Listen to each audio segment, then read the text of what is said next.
साथियों नमस्कार। आज के इस ग्रीन टॉक्स के एपिसोड में मैं आप लोगों से कोरोना पेंडेमिक यानी कि कोरोना से उपजी महामारी और उससे संबंधित कुछ मसलों पर बातचीत करने जा रहा हूँ। आपने इस बात को देखा है कि कोरोना की इस महामारी आने के बाद से पूरे देश में या कि पूरी दुनिया में लॉकडाउन चल रहा है और इस लॉकडाउन के चलते हुए हजारों लाखों लोग जो दिहाड़ी मजदूर हैं, जो रोज कमाते थे, रोज खाते थे, वो आज मजबूरी के अंदर लॉकडाउन की वजह से अपने घरों के अंदर बंद बैठे हुए और एक बहुत बड़ी मुसीबत के अंदर है। मैं उन लोगों की आवाज़ इस ग्रीन टॉक्स के माध्यम से आप लोगों तक पहुंचा रहा हूँ। दोस्तों, मैं आप लोगों को कहना चाहूँगा कि इस घड़ी में जबकि दुनिया एक बहुत बड़ी विपत्ति में है, द्वितीय विश्व युद्ध के बाद में लोगों का ऐसा मानना है कि इतनी बड़ी विपत्ति कभी भी नहीं आई, उस समय पे हमारी जो सरकारें हैं वो वोट बैंक की राजनीति कर रही है और जो वोट बैंक की राजनीति ये पार्टियां कर रही है, मैं उसी मसले पर आज आप लोगों से बात करना चाह रहा हूँ। आपने इस बात को देखा होगा कि खास तौर से क्योंकि मैं जयपुर राजस्थान से संबंधित हूँ, तो मैं इस बात को देख रहा हूँ कि यहाँ दो बड़ी पार्टियां कांग्रेस और बीजेपी, दोनों पार्टियां लोगों पोलराइजेशन के आधार पर अपने एक्शंस को ले रही है। आपने इस बात को गौर किया होगा कि समाज को कोरोना के इस महामारी वाले दौर में भी हिंदू और मुसलमान में बांटा गया है और दोनों पार्टियों ने इसमें अपना अपना रोल अदा किया है। दोनों पार्टियां चाहती हैं कि जो उनका वोट बैंक है उस वोट बैंक तक मैसेज जाए, भले उससे उनकी छवि सामान्य लोगों के अंदर खराब हो जाए, लेकिन जो उनका वोट बैंक है वो और ज्यादा कंसोलिडेट हो और ज्यादा मजबूत हो और उनके पीछे आकर के खड़ा हो जाए। जहां बीजेपी जो कट्टर हिंदूवादी सोच वाले लोग हैं उनको अपने पीछे खड़ा करने के लिए लगातार कोशिशें कर रही है, वहीं कांग्रेस कुछ जो लेफ्ट विचारधारा वाले लोग हैं, लिबरल आइडियोलॉजी वाले लोग हैं और मुस्लिम जो उनका वोट बैंक है उसको कंसोलिडेट करके उसके सामने मुकाबला करने की तैयारियां कर रही है। इस हालात के अंदर जबकि पोलराइजेशन हो रहा है और इस पोलराइजेशन में गरीब को क्या मिल रहा है या गरीब किस तरह से रोज हार रहा है, हम इसको थोड़ा ध्यान से देखें। सरकारों ने बोला कि हम हर एक गरीब को जिसका राशन कार्ड है या राशन कार्ड नहीं है उसको अनाज भेजेंगे। कभी 5 किलो अनाज की बात आती है, कभी 10 किलो अनाज की बात आती है, कभी राज्य सरकारें केंद्र सरकार के ऊपर आरोप लगाती है कि आपने हमें अभी तक गेहूं नहीं दिया, कभी राज्य सरकारें कह रही हैं कि हम लोग 21 रुपया किलो पर गेहूं खरीद रहे हैं। कुछ भी चल रहा हो, मूल बात यह है कि लोगों तक राशन नहीं पहुंचा और लोगों तक राशन नहीं पहुंच रहा। उससे भी डिफरेंट एक और इम्पॉर्टेंट बात है। वो इम्पॉर्टेंट बात यह है कि राजनीतिक पार्टियां ऐसे मौके पर ये कोशिश कर रही है कि वो अपने वोट बैंक को कंसोलिडेट करने के लिए जो पीडीएस है, पब्लिक डिस्ट्रीब्यूशन सिस्टम, उसको अपने लोगों की सहायता से करना चाह रही है। कांग्रेस पार्टी चाहती है कि उसके जो कार्यकर्ता हैं सिर्फ वही लोगों को अनाज बांटे। बीजेपी जहां सत्ता में है वहां वो चाह रही है कि जहां उसी के कार्यकर्ता लोगों को सामानों का वितरण करें। अब आप एक बात देखिएगा कि देश में सामान्य तौर पर कोई भी पार्टी 40% वोट ला करके सरकार बना लेती है, तो इनके जो कार्यकर्ता हैं उनका जो अप्रोच है वो 40% लोगों तक है। तो अधिकतम अगर कांग्रेस पार्टी या भारतीय जनता पार्टी अगर लोगों तक पब्लिक डिस्ट्रीब्यूशन सिस्टम को दरकिनार करके और सामान को डायरेक्ट लोगों को डिस्ट्रीब्यूट करने का काम अपने हाथ में लेती है तो 40 से 50% लोगों को ही सर्व कर सकती है और 50 से 60% लोग राशन या फूड पैकेट्स के बिना भूखे मरने की हालात में खड़े हैं। एक और बात मैं आपको बताना चाहूँगा कि सरकार का पीडीएस सिस्टम बहुत पुअर है। ऐसी बहुत सी खबरें आ रही हैं कि जहां लोग राशन की दुकानों पे जा रहे हैं लेकिन राशनखोर या तो जमाखोरी कर रहा है या कालाबाजारी करना चाहता है, वो तुरंत लोगों को मना कर देता है कि हमारे पास में राशन खत्म हो गया है और लोग मजबूर हो गए हैं। जो सत्तारूढ़ पार्टी के कार्यकर्ता हैं उनके घरों के चक्कर काट रहे हैं। लोग अपने आंखों से देख रहे हैं कि सत्तारूढ़ पार्टी के कार्यकर्ताओं के घरों पर राशन का सामान आ रहा है और वो अपने चाहते लोगों को ये राशन का सामान बांट रहे हैं।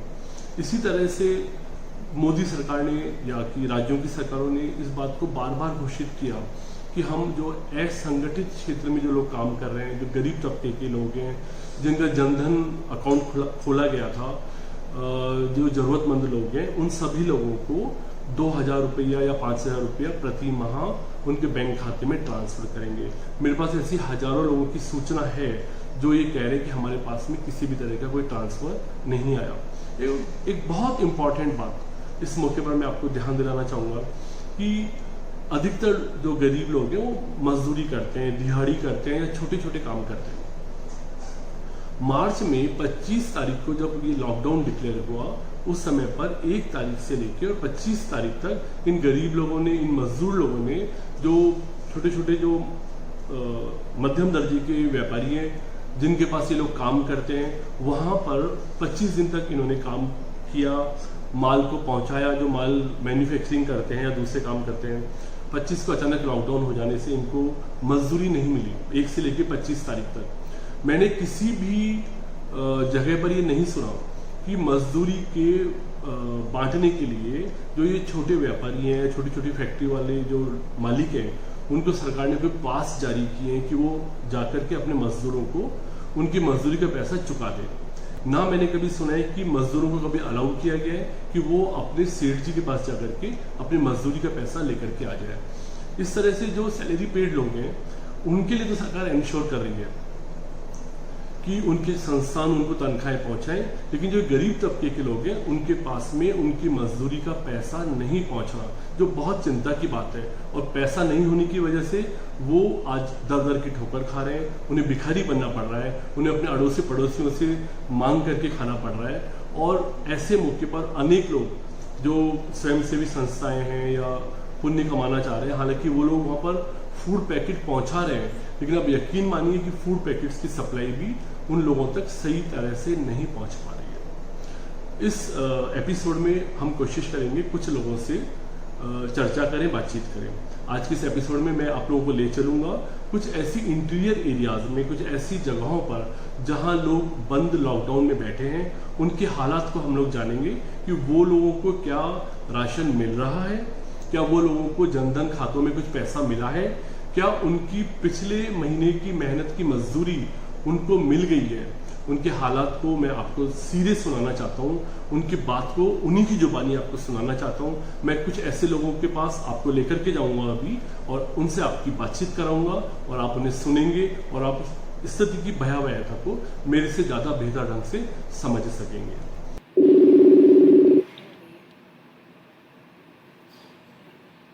नसीम भाई नमस्ते।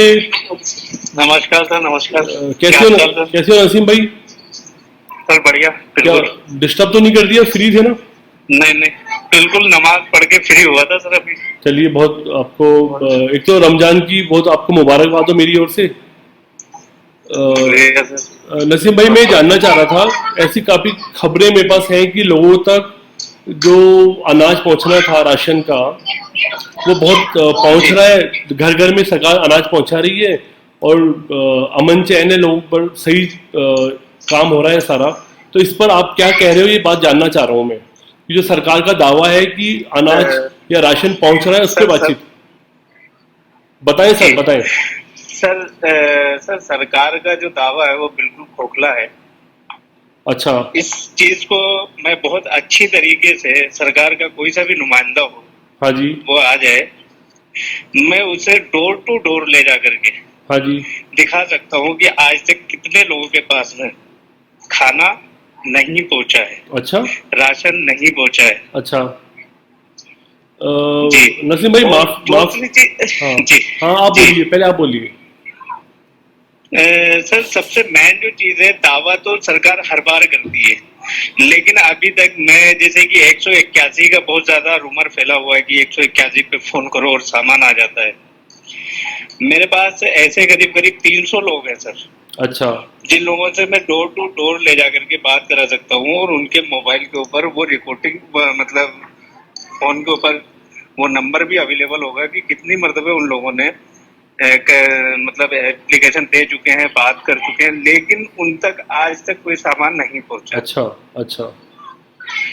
इसी तरीके से बहुत से टोल फ्री नंबर दिए हुए हैं, बहुत से अधिकारियों के नंबर दिए हुए हैं। जैसे कि मिसाल के तौर पे अभी मैं बात करूं, हाँ जी, अभी जैसे कि तकरीबन बाहर से जो श्रमिक लोग रह रहे हैं बाहर के, हाँ जी, यूपी साइड के और बिहार साइड के लोग, हाँ जी। उन लोगों के लिए एक toll free number Ashok Gehlot साहब ने जारी किया है।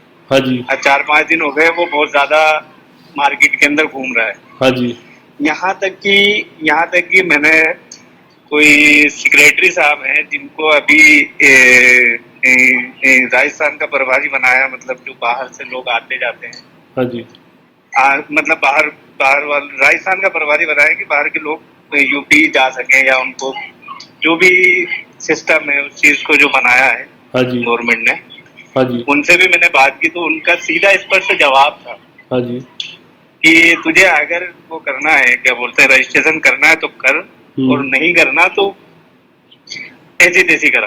अच्छा। ये उस सेक्रेटरी की मतलब लैंग्वेज थी ये। ओहो, बहुत गंदी बात है, ये तो बहुत गंदी बात है।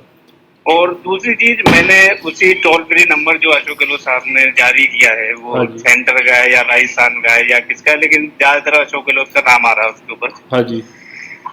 हाँ, तो उसके ऊपर मैं कम से कम कल की बात करता हूँ। मैं कल कम से कम ने तो 55 मरतबे कॉल ट्राई किया है मैंने। रिंग जाने के बाद में रिंग भी जाती है, उसके बाद उठता नहीं है, और अगर उठता भी है तो कोई बात नहीं करता। अच्छा नसीम भाई, ये मेरी खुद की। नसीम भाई एक बात ये कहना चाहूंगा मैं कि जैसे मार्केट में इस तरीके की अफवाहें हैं कि कांग्रेस की सरकार है और इस वजह से मुसलमानों को खास तवज्जो दी जा रही है, मुसलमानों के पास राशन जो है वो दुगना तिगना इकट्ठा हो चुका है, जमा कर रहे हैं वो लोग, काफी सामान पहुंच रहा है। सर इस चीज के अंदर देखिए, मैं इस बात को ये भी नहीं कहूंगा कि सरकार सामान नहीं दे रही है। हाँ जी।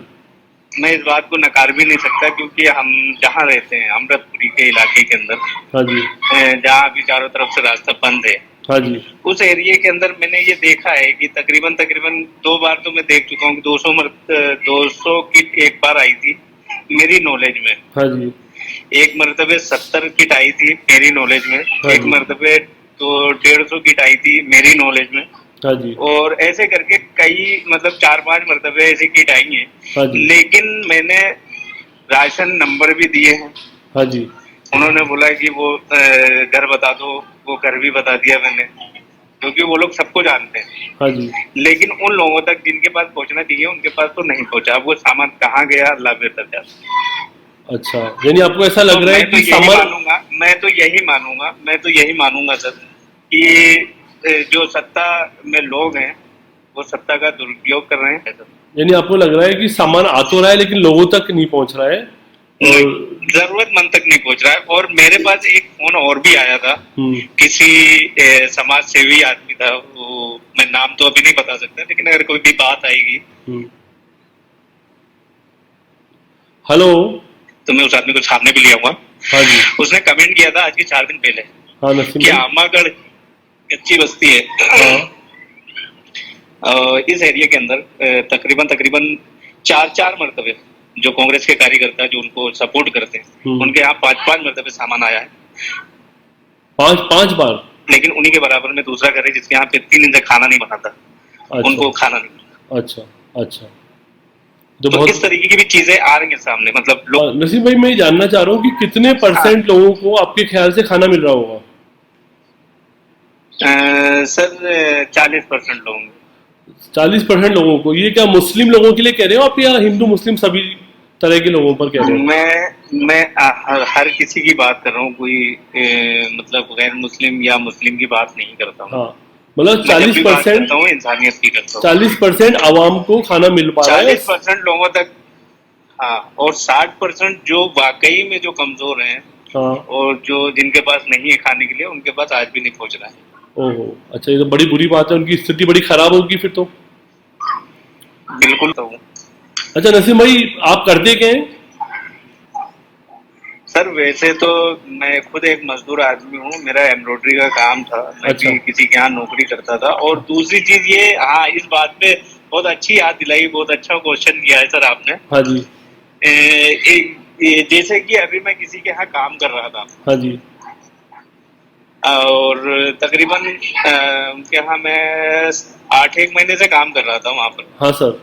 और उस बंदे ने करीब 3 महीने का पैसा रोक रखा है। सरकार ये कहती है कि कोई, मतलब मजदूर को उसकी मजदूरी मिलनी चाहिए। हाँ जी। लेकिन मजदूर को उसकी मजदूरी तो छोड़ो, 3 महीने हो गए उसको, मतलब बाहर भी निकलने नहीं दिया जा रहा है, तो जाहिर सी बात है सामने वाला खाएगा कहाँ से मतलब। अच्छा अच्छा। और सरकार इसके ऊपर कोई भी कदम उठाने के लिए तैयार नहीं आपने है। क्या, अच्छा, ना जिन किसी से फोन जिन लोगों ने आपका बात- पैसा रोका हुआ है मजदूरी का, उनसे रिक्वेस्ट किया आपने भी हमारी मजदूरी लौटाओ? सर उनका एक ही कहना है कि ज्यादा क्या करेगा, ज्यादा करेगा केस करेगा ना। हाँ। सरकार हमारी है और पैसों वालों की सरकार होती है, साले को जूता मार करके बाहर निकाल दूंगा। अच्छा अच्छा क्या अच्छा ले लेगा तू पैसा? अच्छा। मतलब ये लैंग्वेज है, मतलब छोटे मोटे दुकानदारों के, और छोटे मोटे दुकानदारों के यहाँ पे ही काम हम जैसे लोग करते हैं।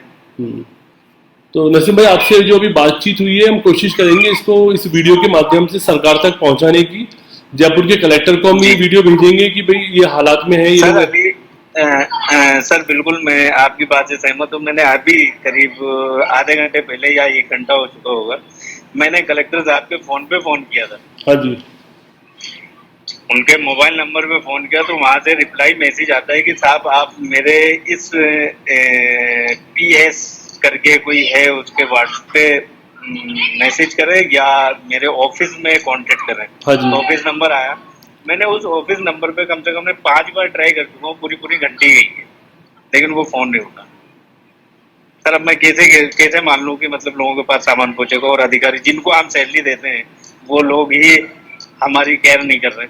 नसीम भाई, आपकी इस जब बात हम को चीजों का काम नहीं हो पा रहा है। हम कोशिश करेंगे आपकी इस बात को मुख्यमंत्री तक पहुंचाएं, और वो मजदूरों की जो मजदूरी का जो मसला आपने बताया कि मजदूरी का पैसा व्यापारियों ने दबाया। उनको अगर उनका पैसा भी अगर इस पे सख्ती हो जाए और सख्ती से दुकानदारों को एक आदेश जारी किया जाए या कोई कानून पारित किया जाए और ये मतलब अर्जेंट में किया जाए, तो जैसे कि जो मजदूर तबके के लोग हैं, जो कमजोर लोग हैं, जो अभी बाहर से आए हुए हैं, जिनके पैसे मार्केट के अंदर रुके हुए हैं, जो भूखे सो रहे हैं, उन लोगों के पेट में अन्न तो जाएगा। सही कह रहे हैं आप। उनको अगर उनका ही मेहनताना मिल जाए, सरकार तो देना ही नहीं चाहती और देगी भी नहीं। वो अपने सिर्फ चमचों को देगी, उसके अलावा किसी को भी नहीं देगी। पब्लिक को वो देती ही नहीं है। मैं तो सीधा स्पष्ट कहता हूँ कि सरकार कभी किसी कमजोर को कोई भी चीज नहीं देती। मैं खुद देख चुका हूँ। मैं खुद अगर फोन करता हूँ तो ही नहीं मिलता, तो मैं दूसरे की क्या बात करूँ। नसीम भाई, आपकी पीड़ा को आगे तक पहुंचाने की कोशिश करेंगे, और आपने मेरे से बातचीत करी और ग्राउंड रियलिटी बताई। बहुत अच्छी तरह आपसे बातचीत हुई, और आपको फिर से मेरी ओर से रमजान की मुबारकें, और हम फिर जल्दी जुड़ेंगे। धन्यवाद सर। Thank you sir. आज के इस एपिसोड को आपने बहुत प्यार से सुना और ध्यान से सुना। हम इस एपिसोड को या इस श्रृंखला को कैसे बेहतर बनाएं, आप इस पर अपना इनपुट मुझे कमेंट बॉक्स में कमेंट दे करके दीजिएगा। आप हमारे इस वीडियो को लाइक कीजिएगा और आप हमारे YouTube चैनल को सब्सक्राइब कीजिएगा। हम अगले एपिसोड में बहुत जल्दी आपसे फिर मिलेंगे। तब तक के लिए मैं विदा लेना चाहूँगा। नमस्कार।